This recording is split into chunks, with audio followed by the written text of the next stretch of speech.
Bentornati amici delle ruote quadrate e benvenuti ai nuovi. Questo è uno spazio di esplorazione.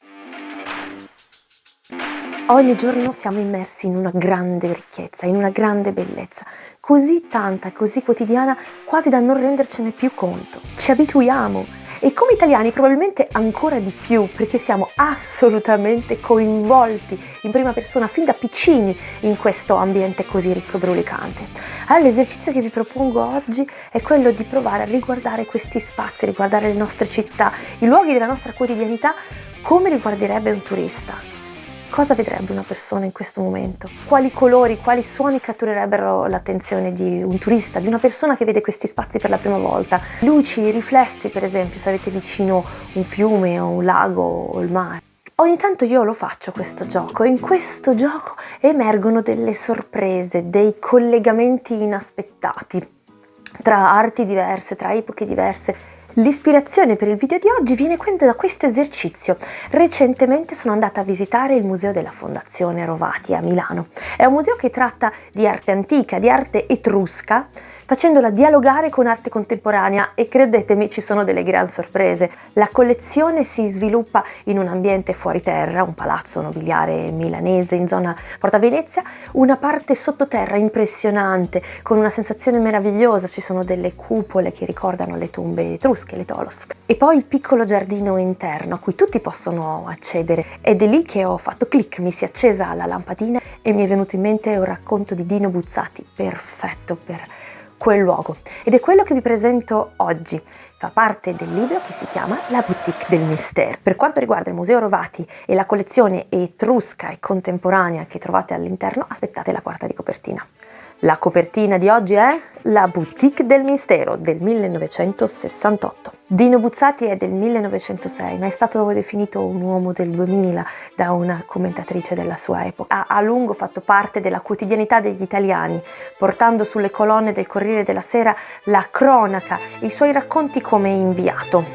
Ma è stato anche drammaturgo, poeta, librettista, un grande viaggiatore e un amante della montagna. Eppure se l'aveste chiesto a lui avrebbe detto che prima di tutto era un pittore. Di se stesso diceva: sono un pittore il quale, per hobby, durante un periodo purtroppo alquanto prolungato, ha fatto lo scrittore e il giornalista.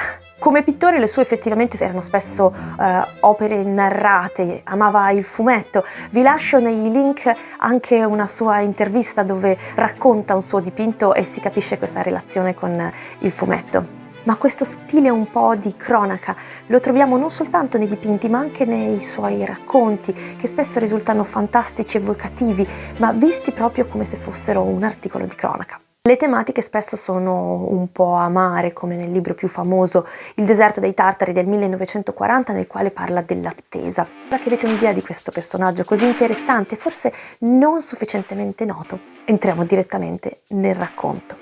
Le gobbe nel giardino. Quando è scesa la notte, a me piace fare una passeggiata nel giardino. Non crediate che io sia ricco, un giardino come il mio lo avete tutti. E più tardi capirete il perché. Nel buio, ma non è proprio completamente buio, perché dalle finestre accese della casa un vago riverbero viene. Nel buio io cammino nel prato. Le scarpe un poco affondano nell'erba e intanto penso, e pensando alzo gli occhi e guardando il cielo se è sereno o se ci sono le stelle, le osservo, domandandomi tante cose. Però certe notti non mi faccio domande. Le stelle se ne stanno lassù, sopra di me, stupidissime, non mi dicono niente. Ero un ragazzo quando, facendo la mia passeggiata notturna, inciampai in un ostacolo. Non vedendo, accesi un fiammifero.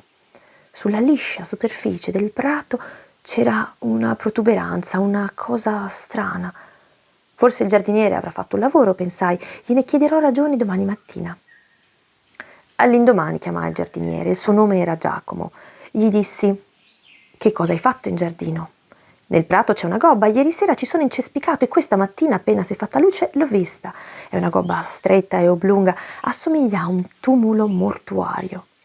Mi vuoi dire che cosa succede? Non è che assomiglia, signore, disse Giacomo. È proprio un tumulo mortuario. Perché ieri, signore, è morto un suo amico. Era vero.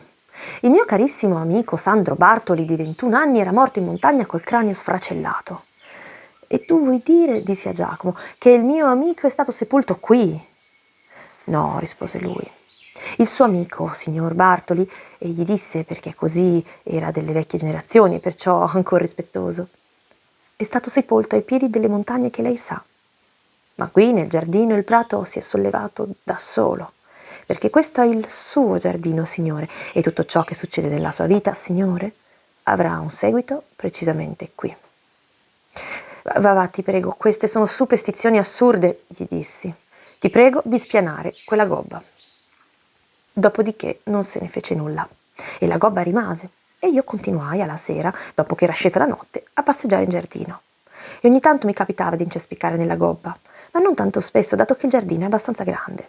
Era una gobba larga 70 centimetri e lunga 1,90 m e sopra vi cresceva l'erba e all'altezza del livello del prato sarà stata di 25 centimetri. Naturalmente ogni volta che inciampavo nella gobba pensavo a lui, al caro amico perduto. Ma poteva anche darsi che fosse il viceversa. Vale a dire che andassi a sbattere nella gobba perché in quel momento stavo pensando all'amico. Ma questa faccenda è piuttosto difficile da capire. Passavano per esempio 2 o 3 mesi senza che io nel buio durante la passeggiata notturna mi imbattessi in quel piccolo rilievo. In questo caso il ricordo di lui mi ritornava. Allora mi fermavo e nel silenzio della notte a voce alta chiedevo: «Dormi?» Lui effettivamente dormiva, però lontano, sotto le crode, in un cimitero di montagna, e con gli anni nessuno si ricordava più di lui, nessuno gli portava fiori. Tuttavia, molti anni passarono, ed ecco che una sera, nel corso della passeggiata, proprio nell'angolo opposto del giardino, inciampai in un'altra gobba. Per poco non andai lungo disteso. Era passata mezzanotte, tutti erano andati a dormire, ma tale era la mia irritazione che mi misi a chiamare «Giacomo, Giacomo!» proprio allo scopo di svegliarlo. Si accese infatti una finestra, Giacomo si affacciò dal davanzale. «Cosa diavolo è questa gobba?» gridavo. «Hai fatto qualche scavo?» «No, signore», solo che nel frattempo se n'è andato un suo caro compagno di lavoro e gli disse: «Il suo nome è Cornali». Passarono dunque alcuni anni abbastanza tranquilli, ma a un certo punto la moltiplicazione delle gobbe riprese nel prato del giardino. Ce n'erano di piccole, ma ve ne erano venute anche su di gigantesche che non si potevano scavalcare con un passo, ma bisognava veramente salire da una parte all'altra e poi scendere come se fossero delle collinette. Di questa importanza ne crebbero 2 a breve distanza, l'uno dall'altra, e non vi fu bisogno di chiedere a Giacomo che cosa fosse successo. Là sotto, in quei 2 cumuli alti come un bisonte, stavano chiusi cari pezzi della mia vita strappata crudelmente via. Perciò ogni qualvolta che nel buio mi scontravo con questi 2 terribili monticcioli, molte faccende dolorose mi si rimescolavano dentro e io restavo là come un bambino spaventato e richiamavo gli amici di sempre. Cornali chiamavo, Patanè, Rebizzi, Longanesi, Mauro chiamavo, quelli che erano cresciuti con me, che per molti anni avevano lavorato con me. E poi a voce ancora più alta, Negro, Vergani. Era come fare l'appello, ma nessuno rispondeva. A poco il mio giardino dunque, che un tempo era liscio e agevole al passo, si è trasformato in campo di battaglia. L'erba c'è ancora, ma il prato sale e scende in un labirinto di monticelli, gobbe, protuberanze, rilievi. E ognuna di queste escrescenze corrisponde a un nome. Ogni nome corrisponde a un amico, ogni amico corrisponde a una tomba lontana e a un vuoto dentro di me. Ora non ditemi, vi prego, perché vai discorrendo di queste orribili tristezze? La vita è già così breve e difficile per se stessa. Amareggiarci di proposito è cretino. In fin dei conti queste tristezze non ci riguardano, riguardano solo te. No, io rispondo, purtroppo riguardano anche voi. Sarebbe bello, lo so, che non vi riguardassero, perché questa faccenda delle gobbe del prato accade a tutti e ciascuno di noi, mi sono spiegato finalmente, è proprietario di un giardino dove succedono quei dolorosi fenomeni. È un'antica storia che si è ripetuta dal principio dei secoli, anche per voi si ripeterà. E non uno scherzetto letterario, le cose stanno proprio così. Naturalmente mi domando anche se in qualche giardino sorgerà un giorno una gobba che mi riguarda, magari una gobbettina di secondo o terzo ordine, appena un'increspatura nel prato che un giorno, quando il sole batte dall'alto, manco si riuscirà a vedere. Comunque, una persona al mondo, almeno uno, vi incespicherà. Può darsi che per colpa del mio dannato carattere io muoia solo come un cane in fondo a un vecchio e deserto corridoio. Eppure una persona quella sera inciamperà nella gobbetta cresciuta nel giardino e inciamperà anche la notte successiva e ogni volta penserà: perdonate la mia speranza. Con un filo di rimpianto penserà a un certo tipo che si chiamava Dino Buzzati. Eccoci alla terza di copertina. Probabilmente questo giardino non ha bisogno di spiegazione, è così poeticamente chiaro, un po' drammatico forse. Questo breve racconto ci riporta alla poetica di Buzzati, quel senso di mistero, di morte, di fantastico, come il giardiniere che misteriosamente sa cosa sta succedendo nel giardino. E l'immagine stessa del giardino è piuttosto potente, è una metafora che rappresenta la nostra anima. I tumuli non sono necessariamente soltanto i posti per contenere i corpi, ma in realtà in questo caso raccolgono tutte le esperienze, le sensazioni, tutte le emozioni che hanno riguardato una persona che è scomparsa dalla nostra vita, e per questo sono di dimensioni diverse, per questo possono essere enormi e per questo li abbiamo e li avremo tutti nel nostro giardino. Prima di passare alla quarta di copertina, permettetevi di farvi notare che il tumulo è una metafora. Se siete curiosi come me di conoscere meglio come funziona la lingua e vorreste sapere un po' di più che cos'è la metafora e come viene utilizzata nella vita, scrivetelo nei commenti, così magari facciamo un video apposta sulla metafora. Intanto vi ricordo che esiste anche un video sulle ellissi, che è un altro trucco letterario molto efficace. E avete messo like a questo video? Like per sostenere il canale. Andiamo alla quarta di copertina. Ok, la quarta di copertina è lo spazio dove esploriamo qualcosa di altro rispetto al testo, ma oggi vi spiegherò come mai il bellissimo museo della Fondazione Rovati mi ha fatto venire in mente questo racconto altrettanto bello di Dino Buzzati. Il museo della Fondazione Rovati, che vi invito ad andare a vedere, si trova in Porta Venezia, nei pressi anche di Villa Necchi Campiglio, che è di proprietà del FAI, un altro luogo da andare a vedere assolutamente a Milano. Ecco, questo museo ha molti pregi. La collezione contenuta sicuramente merita ed è un'attenta selezione di materiale risalente alla cultura etrusca e arte moderna, il tutto accostato dagli allestitori con un gusto stupendo.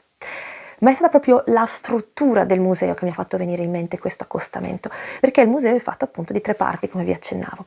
La parte fuori terra del Museo Rovati è un signorile palazzo milanese completamente ristrutturato, recuperando le boiserie originali e creando un dialogo molto forte tra i luoghi e gli oggetti esposti, quasi come se entrassimo da ospiti nella casa della famiglia Rovati. Ma lo studio che si è occupato di questo lavoro, lo studio Cucinella, ha anche lavorato nella parte sotterranea, ricreando delle cupole che ricordano le tombe etrusche, le tholos. Entrare in queste cupole dà una sensazione quasi sacrale, si capisce che sono moderne, che sono state studiate con grande attenzione e cura del dettaglio sia nei materiali che nelle forme.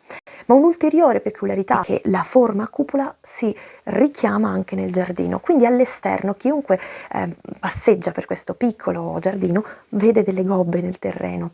Il prato è leggermente sollevato proprio in corrispondenza di dove sottoterra si trovano queste tombe, con tutti i ricordi, le sensazioni, le riflessioni che ci porta la cultura etrusca e il contrasto con l'arte contemporanea. Quando ho avuto modo quindi di visitare il Museo Rovati completo, vedere queste gobbe nel giardino e sapere che sottoterra non c'erano i corpi, ma c'erano comunque degli elementi culturali, degli elementi di valore che emergevano praticamente nel nostro quotidiano, nel nostro presente attraverso queste gobbe. Ecco, per me è stato proprio un flash, un richiamo direttissimo a questo racconto di Buzzati. Non so se anche voi sentite così netta questa connessione, ma fatemelo sapere nei commenti. Fosse per me, stamperei il racconto e lo metterei su un espositore lì nel parchetto. Alla fine Buzzati ha vissuto a Milano praticamente tutta la sua vita, avrebbe anche un senso magari. In ultimo, iscrivetevi, che è importantissimo per sostenere il canale. Qui accanto da qualche parte vi lascio il video dell'Issi da vedere. Vi ringrazio di essere stati qui con noi fino adesso e rotolate con noi. Ciao!